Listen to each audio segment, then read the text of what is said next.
Hi guys, my name is Dr. Zack Rourk. Today on the PWHT Podcast, we're going to talk about how to lay out your summer if you're a hockey player and you want to develop. The first thing we'll talk about is what should you be doing in your summer? Especially in Minnesota, there's a million options if you're a hockey player. So what are the choices you should be making? And then how do you lay them out in terms of like frequency and exposure? So how often should you be doing all these things? We'll talk about them at different age levels, basically from Bantam all the way up to pro. And then we'll talk about if you're not quite a Bantam yet, maybe how should you be approaching things. Um, have a listen if you're interested in improving your off-season development throughout the summer here. I hope you learned something. Thanks. Okay, so today on the podcast, we're going to talk about how to plan your summer. So if you're a hockey player and you're going to use your summer to develop and improve for next season, what are the things that you should be doing and how often should you be doing them? The first thing I think is maybe an assumption, like a basic assumption. So some people, when they're thinking about hockey and how to advance and how to move on and get to the next level and all that thing, they think about how to get exposure. How do I get seen? How do I get seen by scouts? How do I get seen by coaches? That's what's going to get me to the next level. Um, I don't look at youth hockey development, especially in Minnesota, that way at all.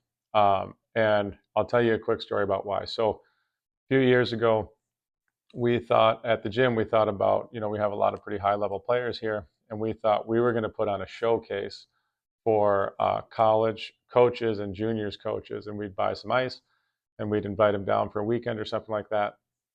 And then they could see all of our kids play, and it would be great exposure for our kids.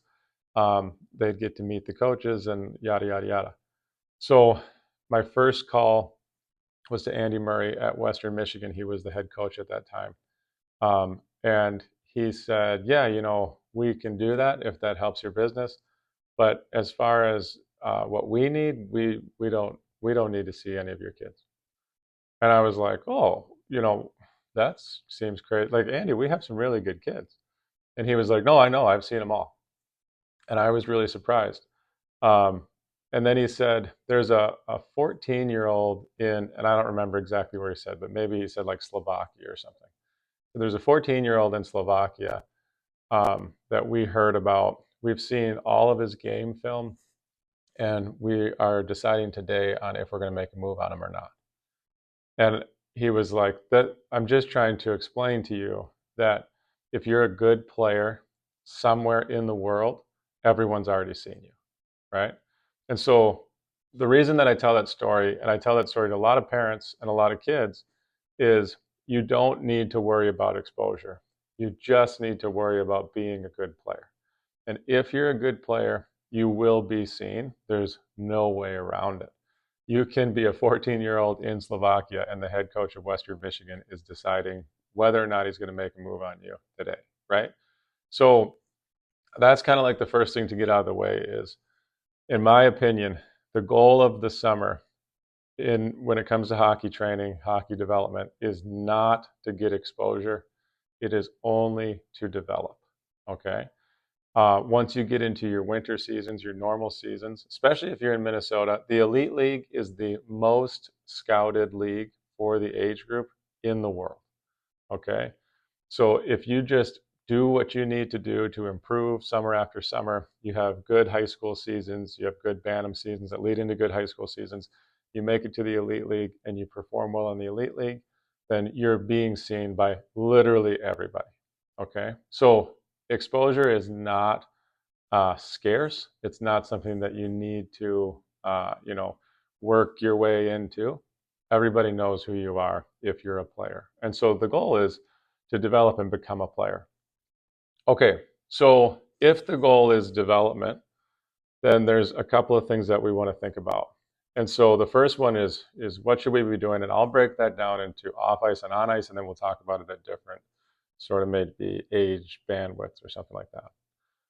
So if we start out with the youngest bandwidth, so I'll say that that's just like before the Bantam age. Before the Bantam age, When it comes to off-ice training, I wouldn't recommend doing any off-ice training. There's not a ton of benefit for off-ice training at those age groups, and there's still a lot of benefit to just playing different sports. Just this is when people talk about should you sample, should you specialize, that kind of thing. At this age level and below, so below Bantam, this is the time to be sampling, playing lots of different sports. And what we're going to talk about a lot is the 8 to 10 exposure rule that we have here at the gym. And basically, you get 8 to 10 sporting exposures. So a game, a practice, a training session, anything like that. And what I would suggest at that age is that you stick on the lower end. So maybe at that age would be 6 to 8 exposures. And you split them up between 2 or 3 sports. And the exposures are per week. So you get 6 to 8 exposures per week. You split them up between 2 or 3 sports. You can certainly include hockey in there during certain times of the year. It doesn't need to be year round.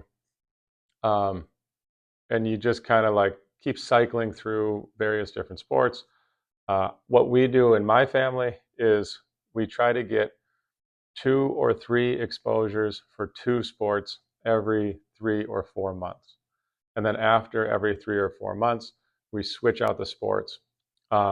It's not always that we switch both sports out. Sometimes, like my girls really like soccer. So we play soccer about half the year. And then the other half of the year, they're playing other sports. And while they're playing soccer, they're playing something else. So that they get that kind of like 6 to 8 exposures. But it's not, we do no off ice or no dry land or strength and conditioning or anything like that at that age. My girls are 8 and 5. So that's kind of an example. And that's just like the simple blueprint for before you get to Bantam age, just play a bunch of different sports, but don't play too much and don't get locked in on any particular sport. Once you get to the Bantam age, you're starting to get towards the age of specialization in hockey, and I've talked about that before. And the age of specialization in hockey is like 13 to 15. And don't panic. That doesn't mean that once you're 13, you only play hockey. We'll talk about that as we go. But once you get to that age, now off-ice training starts to make some sense. There are some changes in hormonal profiles that come with maturation at about that age. And so you can actually start to benefit from off-ice training. And like at our gym, we start training first-year Bantams. That's the youngest that will go. And some of that has to do with just the capacity to pay attention. And some of that has to do with physiology and the physiological responses that you'll get. But at this age, for off-ice training, I would recommend 3 sessions per week. No more than that. It's not beneficial to do more than that. And then for on ice, in the summer, as they're younger, so at the Bantam age, you can mix in a couple of exposures of on ice, whether that's skills, or if you're playing with a AAA program, you'll have practices and games or tournaments, that kind of thing. But when it comes to off ice at that sort of Bantam, early high school, really Bantam through high school age, I would recommend 3 days a week. A lot of people want to train more. A lot of people in this age range are really interested in putting on weight. And I have another podcast from earlier, if you want to listen to that, about how to put on weight. The bottom line, the major takeaway from that podcast is it's not about training more. At this age, it's really about waiting until you have matured to the point where you can put on weight. So extra training at this age is going to be kind of a waste of time. And you could use that time in more productive ways. And I hope that's kind of the major takeaway from this podcast, is that you only have a small amount of time. You get, 8 to 10 exposures if you're past the Bantam age. That's not a lot. And so you need to use it as efficiently as you can. And adding more training sessions off-ice training sessions, more than 3, not an efficient use of your time. You could be using it for something else. Okay, so we have 3 off-ice sessions, which leaves us with 5 to 7 sessions that we can use for something else. And the something else, we have options for other sports, and we have options for like skills kind of training, whether that's working on your skating, working on your passing, shooting, whatever. And then you have room for games and practices, that kind of thing.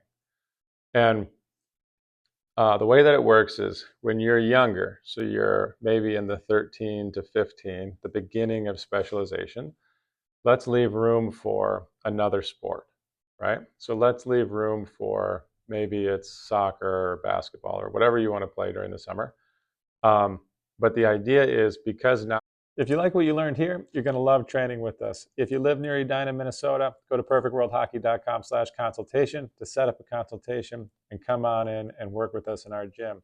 If you don't live close to Edina, Minnesota, go to perfectworldhockey.com/remote training to download our app and get started training at your gym with our stuff today. How we're starting to specialize, you would play that sport at a less intense level. So this is where like playing club soccer is great, but playing travel soccer is going to become a problem. Because if you play travel soccer, the number of exposures that need to be dedicated to soccer is going to be probably 5+. And if you have 5+ exposures every week dedicated to soccer, then you won't have enough exposures dedicated to hockey. And the assumption is that you want to specialize in hockey in the long run. So what I would recommend at that younger sort of Bantam age range is let's play something where it's 2 to 3 exposures of whatever the other sport is. And so that's going to basically force you to play like a club level sport where it's not a travel level, and it's lower intensity, you'd say, right? It's just so you're playing something for fun. So you have 3 exposures off ice at the Bantam level. You have 2 to 3 exposures of a different sport. So that's 5 to 6 exposures, which leaves you with 4 to 5 exposures that you could be using for some kind of on-ice training. So when it comes to on-ice training, if your goal is development, what I would recommend is working on skills. And if you want to hear what I think is are really good takes on skills, there's a podcast with John Drager, there's a podcast with Taylor Williamson. They have really good ideas. They're really talented skills coaches and just hockey coaches in general, but they have good ideas on how to approach it. And my general approach is I want to be playing small-sided games primarily. I want to be playing game-like situations. I want to be preparing for what's actually going to happen in a game. So that's the one choice you can make when it comes to on ice is you could do skills kind of stuff. And you could include like power skating in there. You could include more emphasis on stick handling, that kind of thing. And then the other would be choosing to use those exposures, those 4 or 5 exposures, for games and team practices. So that would be like a AAA program. And there's pros and cons, I think, to the AAA program approach. I think politically it's probably a pretty good move. But I think that at that age, the emphasis on playing games and playing tournaments is probably too high. What's nice about it, though, is most of the AAA programs that I've seen, they don't play a lot, right? It's a couple of weekends with tournaments. And now the tournaments are jam-packed with games, but there's not a lot of practices, that kind of thing. And so depending on the schedule for your AAA program, what you could do is sign up for a AAA program and then sign up for your skills stuff. And when you have heavy doses of AAA, you just pull back for those weeks on your skills stuff. So that's kind of the way to do it. But in general, if you want to be pure about it and you want to really be focused primarily on development, which is what I would suggest, I would focus almost all of your summer on ice on skill development. I wouldn't be really worried about playing games. A lot of people, if you go back to the beginning of this show, a lot of people think of the AAA programs as a way to get exposure. And what I would say is as soon as you catch yourself rationalizing or justifying a decision with, well, it'll give me good exposure, then just stop. If that's your only reason for doing something, it's not worth doing. If the reason that you're doing it is because it's good development, then I would say go ahead.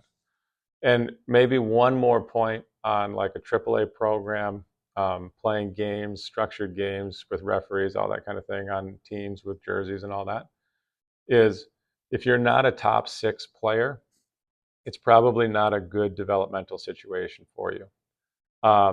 Which is, you don't want to take that as you should only play in a league where you're the best player. That's not what I mean at all. But if you're not a top 6 player, and that's for forwards, obviously top 4 defensemen, if you're not seeing a lot of minutes, if you're not being put in the important situations, then the level is probably too high for you, and you won't really be developing. And so if you follow the exposure logic, then you'll just play in the highest league possible, because the highest league possible will give you the most exposure. It'll attract the most scouts, that kind of thing, right? But if you follow the developmental sort of logic, then what you'll do is you'll pick a league where you're going to be in the mix with the top 6 or the top 4. And that way you'll see good minutes, and you'll compete against players that are going to be at a level that's kind of like where you are or a little bit above. And that's where you want to be for development. So that kind of covers the Bantam level of what to choose. So to summarize for the Bantam level, it would be 1, 3 days a week of off-ice training. 2 or 3 days a week of a different sport at a low commitment level, right? So we're playing this sport for fun. And then it would be maybe 3 to 5 days of on ice. And I would prefer on ice to be developmental, to be skills based, as opposed to being game based, right? But you can certainly have a mixture of the two. So that's sort of the Bantam level. If you move up a step to the high school level, everything is the same, except we're going to remove and as you get older in high school, you remove it more and more, but you're going to remove that sport that you just play for fun. And maybe what you do is you just play something that's like once a week with your buddies. Maybe it's once or twice a week, something like that. Maybe you eliminate it altogether. But the age of specialization for hockey is about 13 to 15, which means that in that 13 to 15 sort of Bantam range, what we're going to do is we're going to start to focus more on hockey. You can still play other sports. And then once you get past that 16, 17, 18, now we're pretty much invested in hockey, and we're going to pretty much specialize. So here, we're going to remove that second sport, more or less, and more as you get older. And then we're going to replace it with more on ice. And some people want to make the move, in the summer is where you lift weights, and it's where you really try to get big and all that kind of stuff. Again, more than 3 days a week for a high school age kid, it just isn't worthwhile. They are at an age where the on ice skill development is almost like peaking, and they can get a lot from more exposure on ice. I would argue you can get way more from exposure on ice than you can from off ice. So we'll do 3 days a week, and you'll get basically all the same benefits that you would if you went 4 or 5 days a week. You run a much lower risk of overtraining, and you have more time to spend with on ice skill development. Okay, so then with on ice skill development, you're going to be in the same boat, where I would highly suggest that you don't chase exposure, and instead you focus on development. And development is going to be sort of what we categorize as like that skill-based ice sessions. You can certainly play with tournament teams and stuff like that. That's fine. But you want to make sure that you're monitoring your exposures. And we'll talk more about the 8 to 10 rule and stuff here in a few minutes. So that's kind of the change from the Bantam level to the high school level is, so now we're going to remove that second sport, and we're going to replace it with some more on ice. Okay, once you're past the high school level, we're like junior college pro. The big difference here is, especially in males, junior college pro, you're pretty much matured. Um, physically, certainly, you can make an argument that you're not quite mature in other ways, but physically, you're most likely going to be matured right around 17, 18 years old as a male. And so now you actually can get a little bit more juice out of every squeeze when it comes to off ice. And here's where I recommend that you start training 4 days a week off ice. My favorite split is a Monday, Tuesday, Thursday, Friday, with Wednesday being an off day. And then you have, what would that be? 4 to 6 exposures on ice. And the exposures on ice, again, would be focused on skill development. There's really, when you're junior college pro level, there's no reason to be playing any kind of structured games. You get enough of that in your season. So um, when it comes to other sports, we're really past that. We're not playing other sports. Guys will like to play golf and stuff like that for fun. And that's fine as long as you're not playing 7 days a week or you're playing 36 holes every weekend or whatever. 36 holes a day for 2 days on the weekend. So that's kind of where the focus is. Okay, so what have I left out? I left out like what I would consider the little things. So stick handling in your basement, shooting in your driveway. What I don't count those as exposures unless they're excessive. So unless you're getting to the point where you're shooting for an hour at a time and you're doing that 4 days a week, that's too much. What I'm looking for out of a shooting or stick handling exposure is I want it to be 10 to 20 minutes.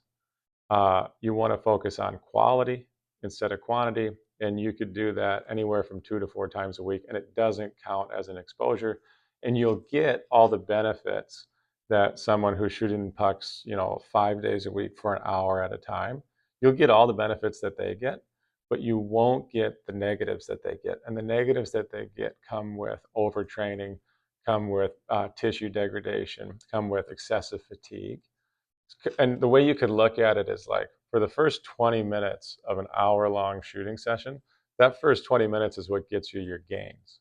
And the next 40 minutes, you're basically beating a dead horse. And now you're just getting into excessive fatigue. You're creating bad habits, and it's becoming more problematic. More is not better when it comes to these skill sessions. And 10 to 20 minutes is like prime. If you can be high intensity for 10 to 20 minutes, really focusing on quality, that's where you want to be when it comes to your shooting and your stick handling, that kind of thing. And there's a ton of research to back that up. So to summarize maybe the whole thing, for Bantams, we're going to go 3 days a week off ice. We're going to go 2 to 3 days a week of a different sport that's played at a low commitment level.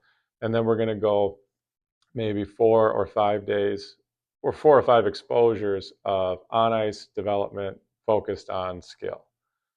For high school, we're going to go 3 days a week of off ice, and then we're going to go 5 to 7 on ice focused on skill. And then for pro, I go 4 days a week off ice and then 4 to 6 days a week on ice, and that would be pro, college, junior. And the on ice is focused on skill development. So that's maybe an overview of what you should be doing. And then the next question is, well, how much should you be doing? And I've been sort of talking about it as we go, but the golden rule is you get 8 to 10 exposures in a week and you get 2 in a day. And what that means is that you don't want to do much less than 8 exposures in a week. An exposure being a game, a practice, a workout, anytime where you're trying to get better at a sport. You don't want to do more than 10 in a week. And you don't want to do less, because if you do less, you're leaving development on the table. And if you do more, you're overtraining, which will reduce your development, right? So that 8 to 10 is like a really good window. Now, you're not going to be perfect. There are, a tournament's going to come up, that kind of thing. And what you do when a tournament comes up is you pull back on other exposures that are leading up to the tournament and after the tournament. so that you can kind of moderate how many exposures you get in a week. And then the second piece is the 2 in a day. So your first workout of the day, you're making gains. Your second workout of the day, and that's a workout or a skate, or your first exposure of the day, you're making gains. And then you eat lunch or whatever, and you rest a little bit. And then you get into your second one, and you're still making gains, not at the same rate as your first. So whatever's more important to you, if you can, you want to do that first.